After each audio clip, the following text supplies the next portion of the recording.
Every club. Every day. The Global Sports Podcast Network. Hello everybody and welcome back to another edition of the Daily Ipswich, but it's also Crossover Wednesday as it is our crossover episode with the Daily Brighton. So I'm happy to say I'm joined first by Mr. Joe Ritson from the Daily Brighton team. How are you doing, Joe?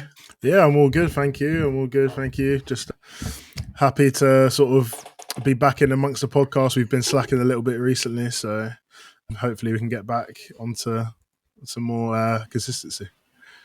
Lovely stuff. Yes, and also from the Ipswich perspective is Mr. Rob Binns. Kind of a similar issue for us this week as well, but due to tech issues, I think, wasn't it, Rob? Yeah, I'm just hoping this gets out, to be honest. It'll be the first one of the week that we're going backwards so far, aren't we? We had a recording that we couldn't publish, and then we couldn't even get a recording out for Tuesday, so we can't go any further back. So I'm hoping this is just problem solved and we can go back to normal now. Hopefully the rest of you guys can hear this apart from us three. But yep, as Joe said, and I think all of you are very much looking forward to, Premier League football is back. The FA Cup was here this past weekend. Some shock results, but I think a few nonchalant games. And we're very much looking forward to Premier League football returning. That's happening with a midweek game Thursday under the lights at Portman Road with Ipswich against Brighton. With Joe, you being the away team, we'll start with you and just look over how the Seagulls have fared this season. 10th in the table. How would you say his season's fared? Like happy days or more to be desired? It's been very topsy turvy, as you can imagine, with being literally smack bang in the middle of the table. In August, we were unreal, and we sort of showed maybe that this new young manager wave is sort of the way forward. And then, to be honest, I wouldn't even blame injuries. I just think it was more. It wasn't even the players being like missing, but it was more sort of having to chop and change and sort of find the right combinations because we have so many players, basically. Sort of finding the right combination of those players. Sort of we struggled with that a little bit, and we changed our defence around quite a lot because of injuries. But as we spoke about on our podcast, is that the drop off from the two centre backs is actually quite massive. And I think that we went through, and do you know what? I think it might have actually started potentially when we played you at the Amex because we had a bag of chances. We couldn't take the chances. And then from there, really, we sort of had that issue a little bit going forward. And then it seems to be that when we play, no offence to Ipswich, of course, but when we sort of play the bigger teams, the level goes up a little bit, but then when we play against teams that you would on paper say, oh, well, we should probably beat them at home, the level sort of goes down, and it's just, I feel like that's a bit of like lack of maturity because obviously our team is quite young. But other than that, I mean, the result against Arsenal was okay. I think we probably could have ended up taking all 3 points there, but you know, it's January now. We're actually going into this with quite a few injuries. I don't think we're going to have Pedro. I don't think we're going to have Rutter or Minte. So Ferdy's had surgery. He's out. So yeah, I think it could be a tough one, but I'm still hoping that we can maybe lock in and get a result.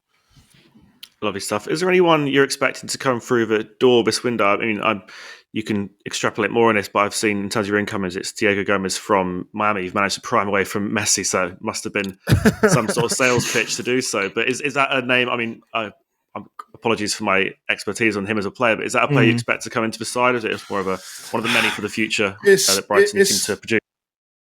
Sorry, it's one of those things where it's like he joins at such an awkward time where I think their season's long over since then, and so he's basically had like quite a long break. And when it comes to where he's joined in January, you're basically getting into the meat of the season, like in terms of everyone is sort of up to speed now. Like you're not really going to see much in terms of like the level of football in the Premier League. It's sort of basically going to peak around here, and then as you sort of get over that hill into the new year, going into February, that's sort of when the tired legs start coming in, when the Champions League comes back and etc.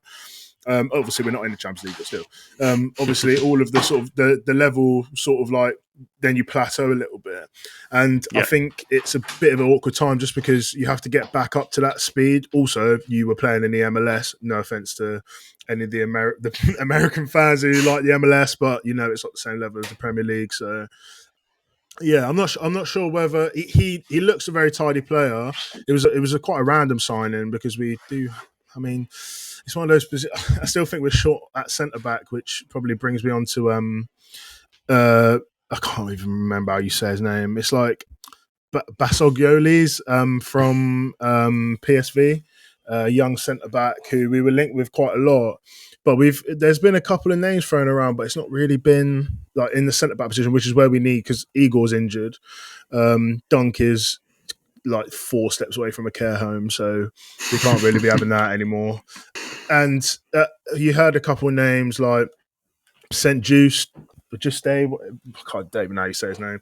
Loads of the fans want Skriniar in just for that experience, but I think we all agree on our podcast that we probably need like a couple of bodies in there because we are looking at Adam Webster right now and even McConville, who's debuted in the Cup.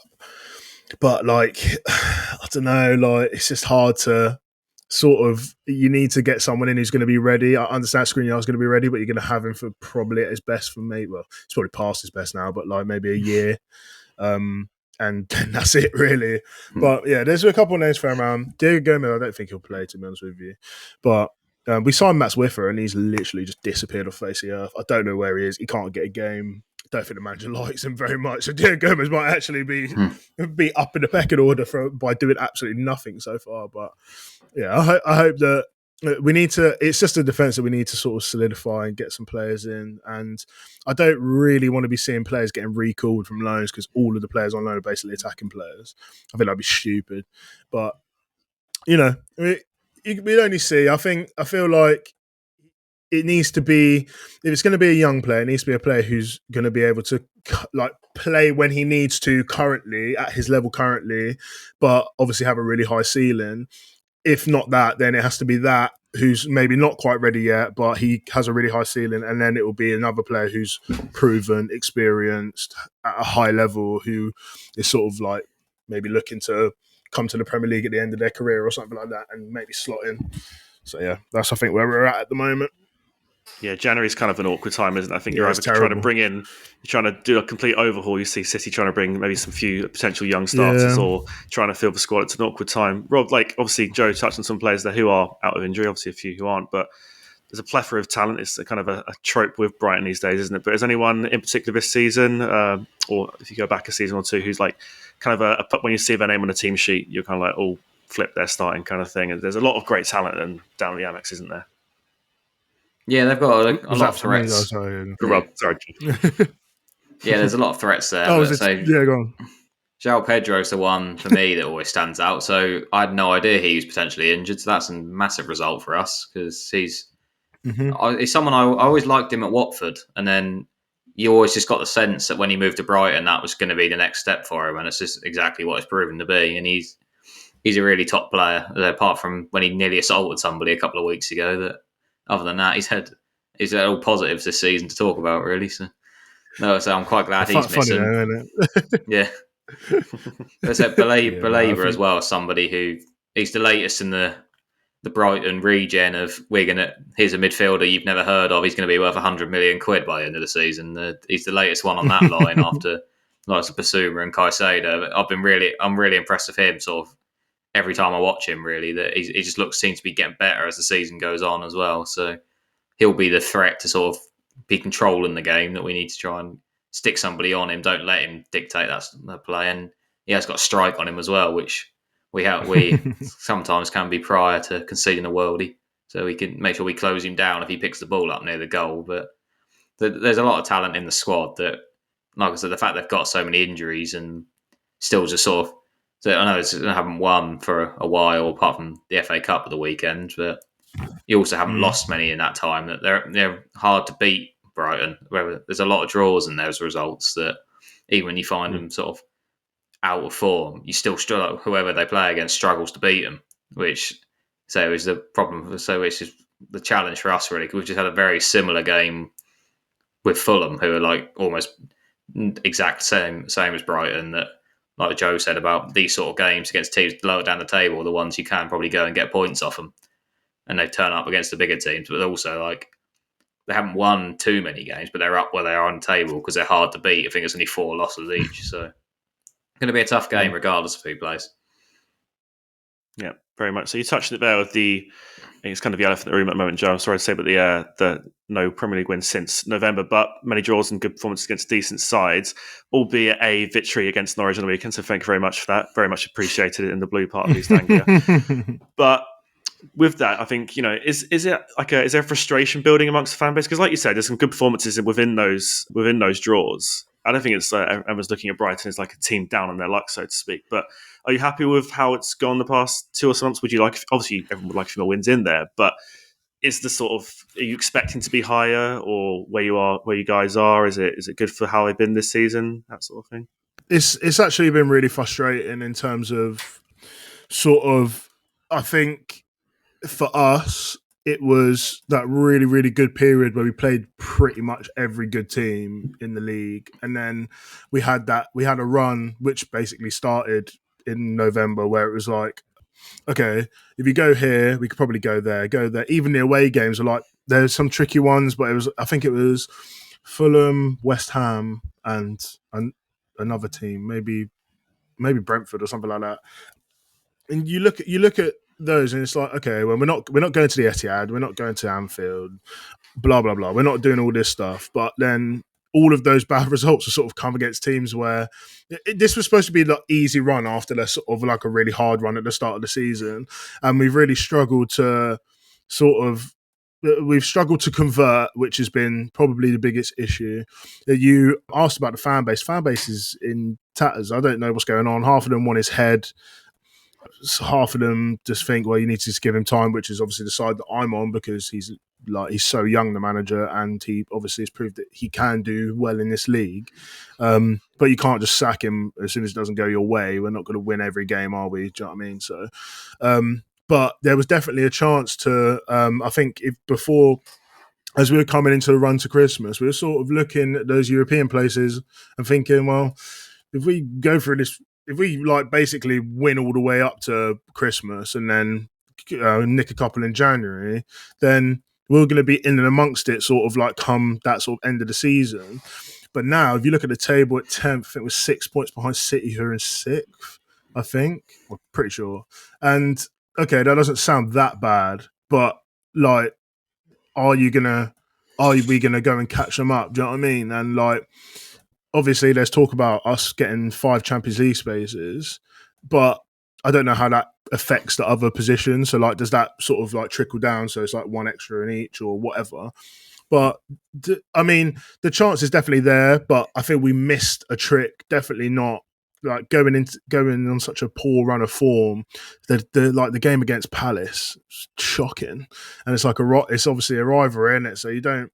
That I think sucked a bit of confidence out. But now we've gone to, I know that it's obviously a cup, but that win, free scoring against Norwich, a couple of players who haven't really been playing very well, sort of getting a goal or an assist and what have you. And I think that that's a good boost sort of going into this next bit. But coming into this next sort of 5-6 games, we're going to be needing to, if we are going to have European aspirations, then, I mean, we're going to have to really sort of turn up in those games regardless of who the opposition is. I think you kind of hit the nail on the head in terms of what fans' aspirations probably are. I think being 10th in the league for Brighton, I mean, obviously we'd bite your hand off to be where you guys are on the table. Mm-hmm. But I think given how it's gone in recent years, it definitely seems like there could be more to be done, I think, higher in the table. I agree with that. Before we take the first break, I'll just come to you, Rob, as well. Obviously, you kind of said there, Joe, how some fans are split regarding Hertzler, but just your perspective on him as a coach, Rob. It's his first season in the Prem, very, very young guy, younger than our boss as well, which is hard to believe considering McKenna's age as well. But difficult league to come in regardless of the club, isn't it? But he seems to have handled it fairly well for his first few months in the league, hasn't he? Yeah, I think ultimately you've got to take the season as the perspective of it's the first season of a manager in a new league. At the same time, you've got to sort of have that context in there. Obviously, the expectation is higher at Brighton than it is at a lot of other clubs because of how the last few seasons have gone. But ultimately, so everyone, it's sort of Brighton are stuck both ways, really. Everyone gives them loads of praise for turns out how often they sort of almost spawn in these world-class players, sell them on, but then nobody sort of gives them credit that they keep going every year despite selling all these players, and then suddenly, like whenever it drops off, it's now, well, Brighton were been up there the last couple of years. Why aren't they fighting there again? To be fair, they've sold a couple of their best players again, so they've got to rebuild. And it's obviously the new manager, like I say, he's 31, 32 or something like that, isn't he? And he's old enough to still be playing. He's managing there. He's in a brand new league for the first time. It's naturally the first season is always in this sort of thing. Always needs to be some sort of adapting period. But so obviously because of the past with Brighton, he's going in with a bit more expectation that how it's going to play out. But certainly, I'm on Joe's side from the outside looking in that you got to give him the season at least, and maybe if it ends up in the bottom half finish and you think it's not working out, then you can look again in the summer. But it's also all about finding somebody who you think is going to be better as a replacement, isn't it? As well, which on the current market, who out there, especially with Brighton's data-driven system, that they'll probably go and pluck someone else that most people haven't heard of anyway. So, and you don't know how that's going to play out either way. Yeah, I think it'd be quite a rogue shout on Brighton's behalf if they were to get rid of Hurts. I think, yeah, as you said, outsider's perspective would be, I think we've seen a few sackings this season that are very, very deserving, and that is definitely not one of them, but we shall see. We're going to take our first break now. When we come back, we'll look at the Ipswich Town side of things heading into Thursday's game. This podcast is brought to you by the Global Sports Podcast Network. The Global Sports Podcast Network is changing the face of football podcasting with dedicated daily content for every Premier League team, women's football, fantasy football, and a daily Premier League wrap-up broadcasted in 5 different languages. It's your one-stop shop for your daily football fix, and you can find all podcasts on the GSBN network on all your usual streaming platforms. Global Sports Podcast Network. Every club, every day. And we are back here on the Global Sports Podcast Network. It is the crossover episode of Ipswich and Brighton, looking ahead to tomorrow's game at Portman Road.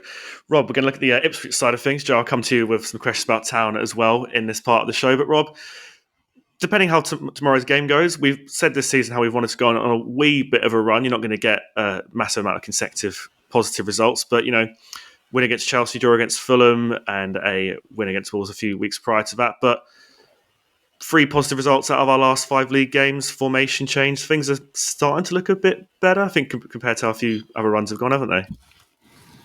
Yeah, well, so we highlighted the form last week, didn't we? That we sort of how tight it is down the bottom. That it's what a difference it makes to put a little run like this together. It's like we went up and down the league table, didn't we? Of like how many teams in the league have got 7 points or more from their last 5 games. Like, so we're at us on 7. I think it's literally all the teams up the top of the table have obviously got more than that because they're fighting for bigger and better things than a relegation scrap. But we'd be solid sort of top half of the table, I'm pretty sure it was, based on the lot form of the last 5 games, which even if you just hold that level for a month or 2, that can be enough for you. I mean, we've pulled ourselves from...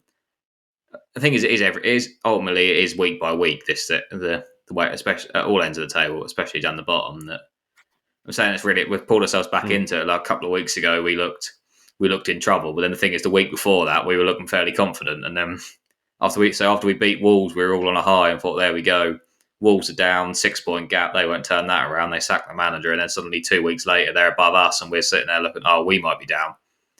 But so we pulled it back. And we're in the position now that we seem to be taking a lot more defensive focus on games, which is the right way to go about it because you look at how tight it is. It is literally 2 goals we're in the bottom 3 by, because obviously we've got one worse goal difference, but Wolves have scored more goals. So like we could come out the bottom 3 this weekend with a loss. It's that tight. Like if we lost 1-0 and Wolves go to St James's and leak a few goals, which is certainly not out of the realms of possibility the way Newcastle are playing, then even a poor result could take us out of the bottom 3 because of how tight it is. So we've got ourselves right back into the scrap with a recent run. It's just about the longer you keep that sort of run going, where you make yourself harder to beat and grind out the results, like we had to later on against Fulham once we conceded the equaliser, and how we held on well against Chelsea. You've got to start pulling things like that out, and the longer we can drag this little run out for them, the more positive a position we're going to be in, because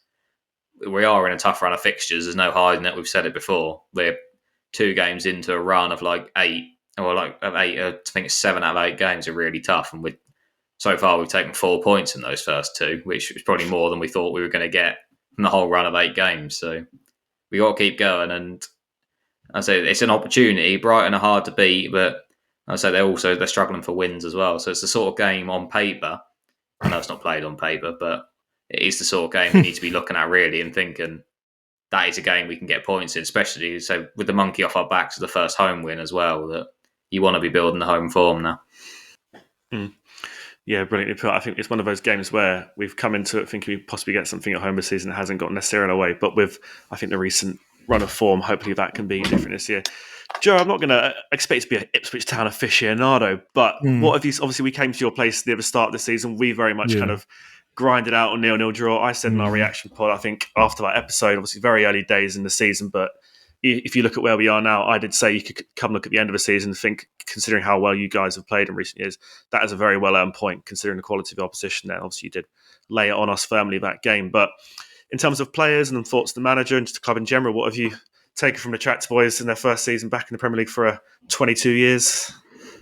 So I said because I done a crossover last time, and I said that I really respect Ipswich Town. I think I said that, didn't I, Rob? Just to get a VAR check on that. Yeah, I remember. Pretty much every crossover I've been on, someone said no one's come up to us apart. Even the teams who we're directly fighting against a relegation, everyone said on a crossover Rob been on that they want us to stay up. Like, just say a couple of people have to add the caveat of unless it's instead of us, and like I hope we both stay up. Yeah, I will. Obviously, I'd pick us over you, but no one said get rid of you, go back down. I just think that because obviously we wanted McKenna, and I think he might have been potentially the first choice target as manager. You obviously kept him. I think that was the start of probably the best bit of business that you could have possibly done, is obviously get him. And I think, didn't you get Amari Hutchinson like permanently this season as well, or like at the start of this season? Yeah. So those 2 bits of business there are obviously key to sort of like what you want to be doing, and you want to sort of tie your best player down, and obviously your manager who's got you back-to-back promotions, if I'm not mistaken, obviously get him in there ready. He's young. He's gonna. So many teams I feel like we're after him, and also if you add in a little bit of spice with like Liam Delap, who, if I'm not wrong, Liam Delap was on loan somewhere last like a couple of seasons. Yeah, he was at Hull, and apparently he was not lighting the work, like setting the world alight. And then to obviously come in, and he looks like he's been playing in the Premier League for years.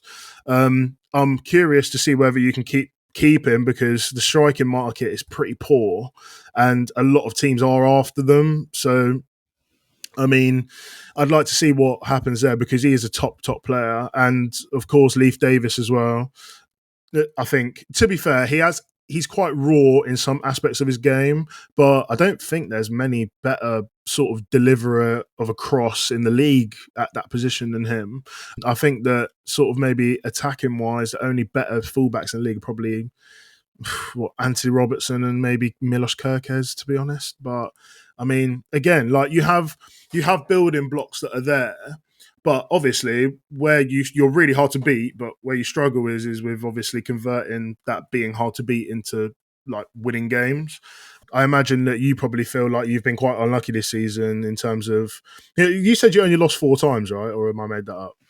No, I wish that was the case. Brighton, you guys have only lost 4 times. We've only lost 4 times, yeah. We've drawn 7 games though. There's been a lot of games, like obviously I'm not counting the draw against you guys, but we had 2 draws against Fulham, especially last game. We thought we maybe could have got something as a draw against Villa at home, and capitulations against certain teams. There's been a lot of results where we thought we could have got 3 points, but we found it hard to see off games defensively.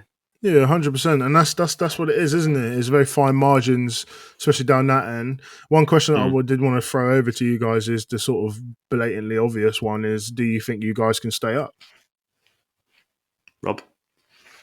Yeah, well, definitely. I think it's hard to say for sure, obviously, because a lot of it relies on when we're in the bottom 3 already. It relies on other teams as well. Like in theory, like we could go and win near enough every game, but we lose the ones around us, and in theory, it wouldn't make a difference.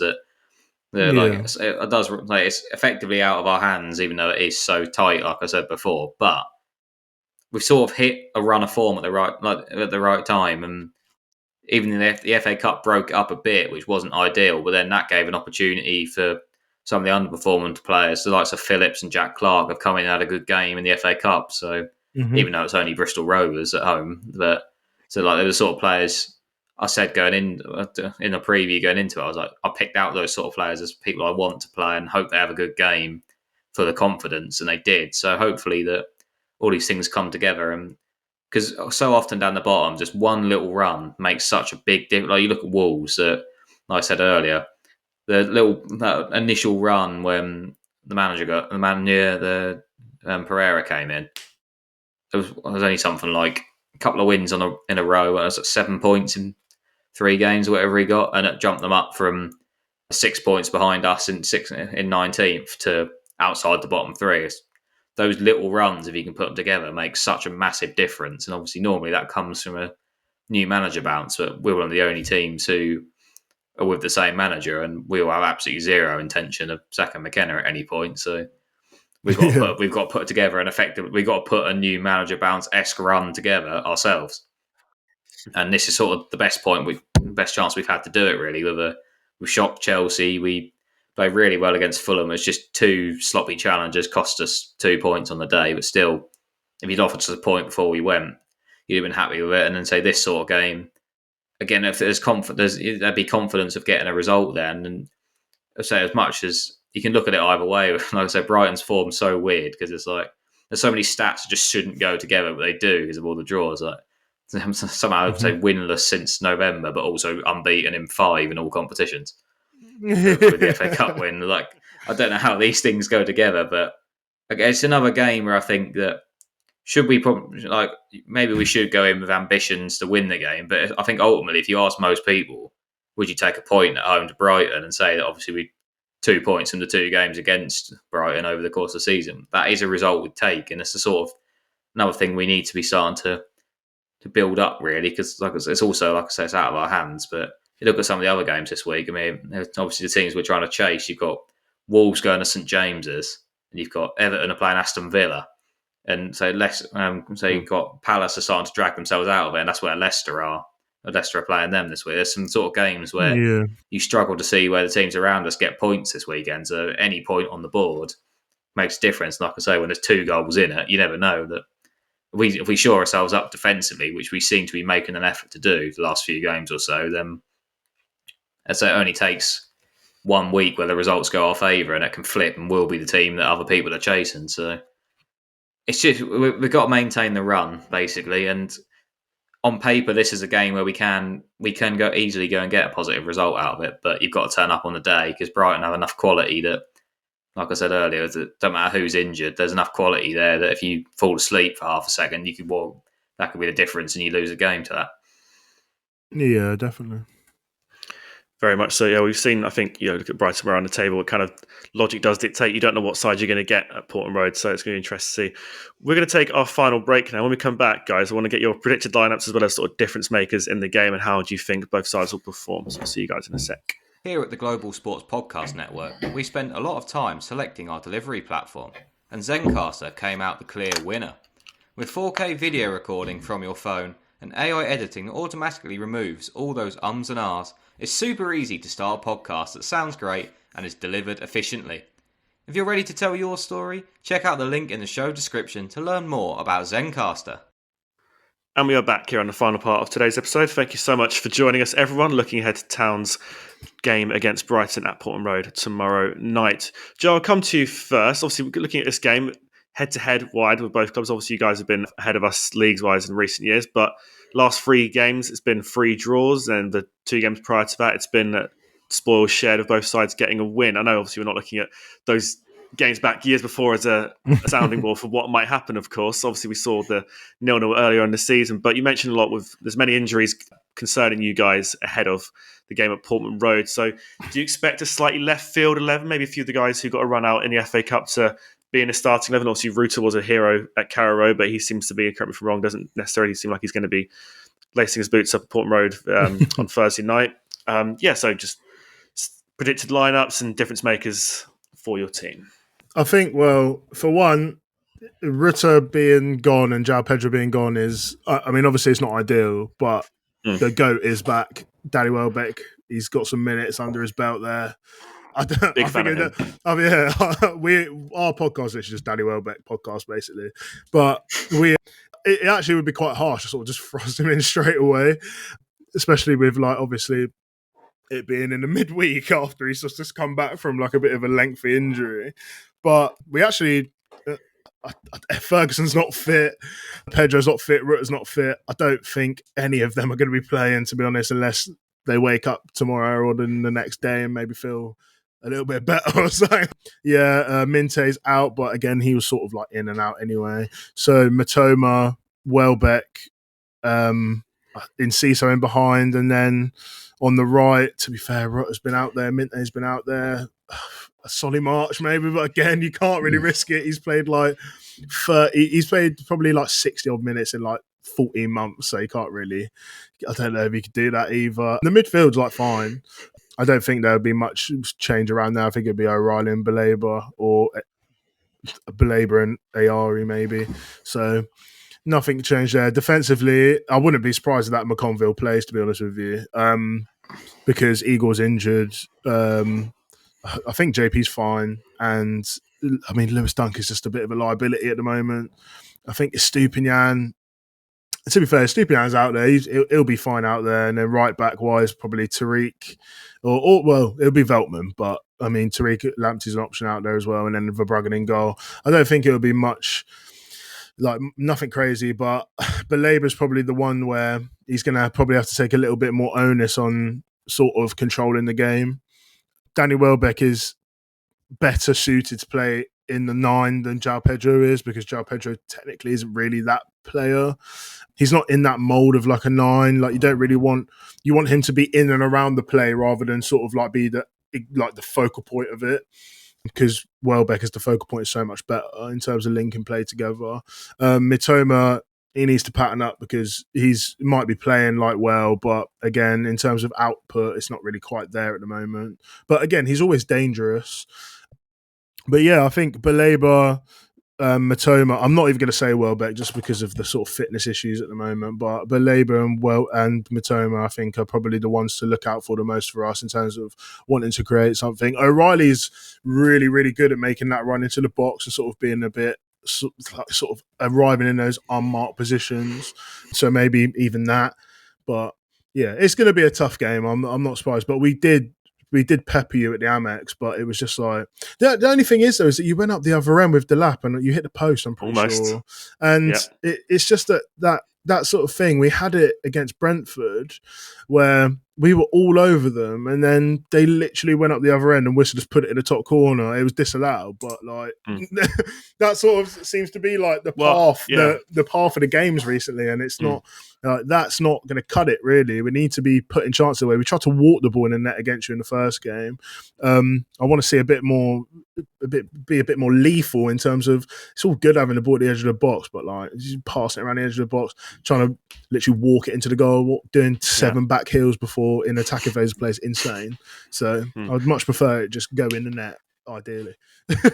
Well, I was going to ask you, Joe. Obviously, like you said, you very much were threatening us almost the entire 90, with the exception of Delap's surging run when he hit the post at the point in the game. But we've seen with Ipswich recently, they sort of reverted, they changed their formation recently, which Rob will give us some more information in a second. We've gone to more for 5 at the back now, and we've kind of been absorbing a lot more pressure and been sacrificing a lot of creativity and kind of been relying on a counter a lot more. So most likely going into Thursday's games, you will have the bulk of possession. It may be a lot of ugly passing around the edge of the box. Obviously, you mentioned as well how playing against, quote-unquote, the lesser teams, the smaller teams, how you do struggle in those games, but you are going to most likely have all possession and have all more chances. Like, they have to sort of unlock something, I guess, to change if they're not comfortable playing that way. But they could probably have to get used to playing that way, aren't they? Yeah, 100%. Yeah, it's just that thing, isn't it? Where it's like, so... like there's a lot of players sort of in the past in the Premier League who have been that sort of those low block sort of destroying team like players. So like the ones that sort of, they're not really scared to lose the ball, and that's sort of what you need. You need that bravery at the edge of the box. Like it's nothing like in terms of sort of being in that, if you pen the opposition team in well enough, you're not actually going to be that much at risk sort of on the break. But in CISO, I don't think played at all against you the first game, but he's that player who is not scared. Very, very South American in nature, where it's like you're just not really scared about what happens, just do it, and do you know what I mean? Like, just see what happens. I think there was a stat where he had more shots than any other player in one half of football, and I think he's only played like maybe two. At that point, he'd only played like 2 full halves of football. I think he had 8 shots and a half. But like, that's exactly what you need, like, just to be in that position where you're not scared to. You don't want to look for the extra pass. You just want to try and lace it into the corner. Like, that is exactly what you need in these sort of games, where it's like, because if we can get one, then you have to sort of come out and start playing properly. Then even we could just sort of turn the tables and just do the same thing that you done. We'd done it against Newcastle. We were getting absolutely destroyed at Newcastle. One long ball, scored 1-0, held out for a win. Like, I'm not saying that's what's going to happen, but like, in terms of playing those low block teams, if you get one early, then I mean, it's normally going to be in your favour that way. Yeah, very much so. Moving to the town side of things, Rob, obviously we've talked about how 5 at the back does seem here to stay. Obviously, went a bit more attacking against Bristol, given the opposition. But do you expect to see that be the lineup? And obviously, we've got Ben Godfrey now on loan. Obviously, started against Bristol. Is that a name you expect to see on the team sheet, or more of usual suspects? I don't know about Godfrey, to be honest. I don't know whether because I'm assuming it will be the 5-back setup again, because the way we've been playing the last couple of games, like Joe was just saying, it's almost the perfect play for against Brighton, because it will be the same model that Brentford used, which I say where they were about 2 inches away from nicking a 1-0, and then probably would have just gone to try and seen that out in that game. But that's the sort of the way. I say Chelsea and Fulham, we've got 4 points in those 2 games. We're having less than 30% possession in both. So we are quite happy now in this new setup to let the other team have the ball and, like I say, pass it around the box, try and block any openings up and head away any crosses that get forced in, and then go on the break. That's the way we're going to. I assume that'll be the way we approach the game, because it's got us some very good results in the last 2 games. And like I said, there is a weakness there with Brighton, that when they are the dominant team and have a lot of the ball, as we saw in the reverse fixture, sometimes they can do that, but not make the advantage and get themselves in front. Like I say, like the game when we went there, and the only time Muric has looked like a decent goalkeeper since we signed him. That double save he made, and then His only clean sheet, wasn't it? Yeah. Well, yeah. Until the FA Cup, we'll give him one against Bristol Rovers, and then yeah. So that game, and obviously the Brentford game we've referenced a couple of times now as well, where Brighton can dominate the ball but struggle to make enough opportunities to get themselves on the score sheet and go and get a result. So I think that would be what we'd be sort of going for again, the same more defensive approach.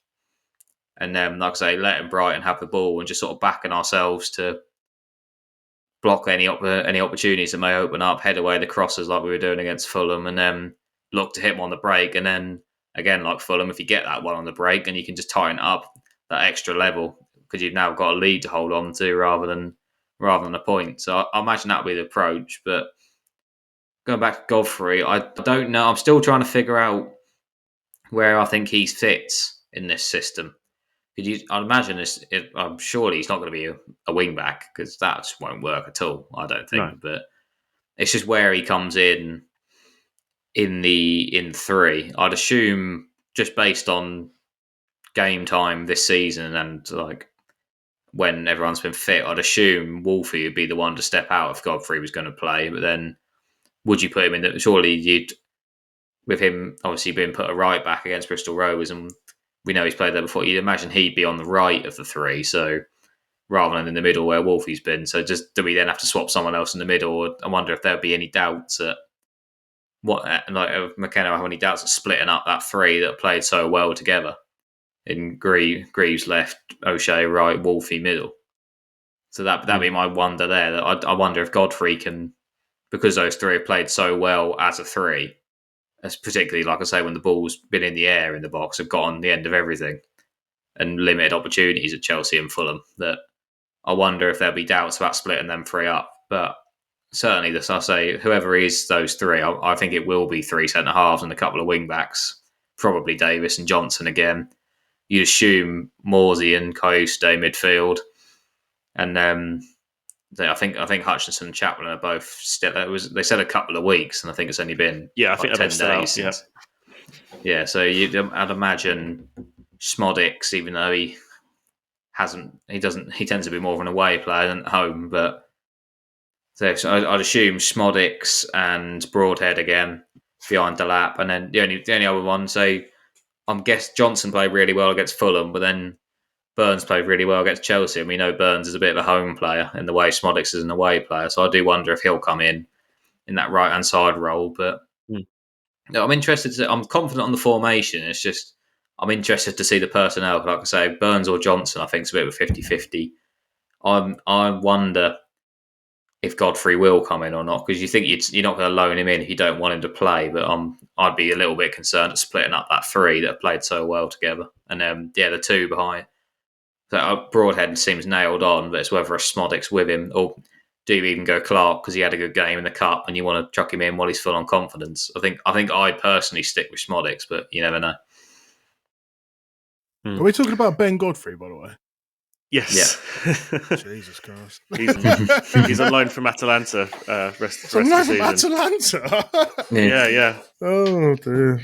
We'll take all we can get, Joe. We'll take all we can get. No, I'm not even going to say what I was going to say. I'm just going to leave it. I'm just hoping he's not an inside man from Norwich, because he's got history. My trepidation when he signed. But yeah, no, I totally agree. I think personnel-wise, it's the hardest to call. Formation now seems to be nailed on, but there's a few question marks, with the exception of the likes of Delap, Morsey and Davis, players like that. There's definitely question marks as to who's going to be in those positions. But with it being new formation, it's hard to immediately find who should fit those roles. Before we end today's episode, guys, can I get your score predictions, please? I'll just start with you, Joe. 2-1, Brighton, Danny Welbeck, and Eastline. Almost slip of a tongue for Ipswich there. Yeah, I know. Yeah, 2-1 Brighton, Danny Welbeck, and Eastline. Has to happen. It's been so long since we've seen it. Rob? I'm tempted to go 2-1 the other way, but because I think it's the sort of game to go and, especially off the back of Chelsea, and really dig in, put a run of home form together if we can, and so pick up the positive results, because that's what's let us down in the first half of the season as well, is the fact that it took us till literally the halfway point of the season to win a game at home, which was something none of us saw coming. We thought we'd go pick up points there more than we did away. So this is the sort of game. But I'm also say Brighton they are very hard to beat, even if they don't play particularly well on the day. They still seem to always come away with some sort of result. So I think I have to be a bit more conservative and say solid 1-1 draw, and then say fingers crossed with the other games this week who all play today actually, and then we play tomorrow. So when hopefully we'll know by then that everyone else around us has lost and a point would be a good result. I'm sort of banking on that by the time we get to kick off that we'd look at a point and think, well, that'll be enough, and a solid 1-1. Very much so. Yeah, it'll be interesting. I think the last round of games there, the results around us did kind of go our way, so here's hoping again. That is going to do it for today's show. Joe, Rob, thank you so much for joining. We hope you all enjoyed. I hope you also enjoy the game at Portman Road this Thursday. Will it be Brighton's first Premier League win since November, or Town's first back-to-back home victories in the Premier League? We shall wait and see. Whilst you're here, guys, if you want to head over to GSPN Brighton and GSPN Ipswich on all the socials, give those a like and a look, and see our mugs and all that sort of stuff. It really helps the pods out. Give it all a like, all the usual stuff. But yes, thank you so much for listening, and we'll see you all next time. Every club, every day. The Global Sports Podcast Network.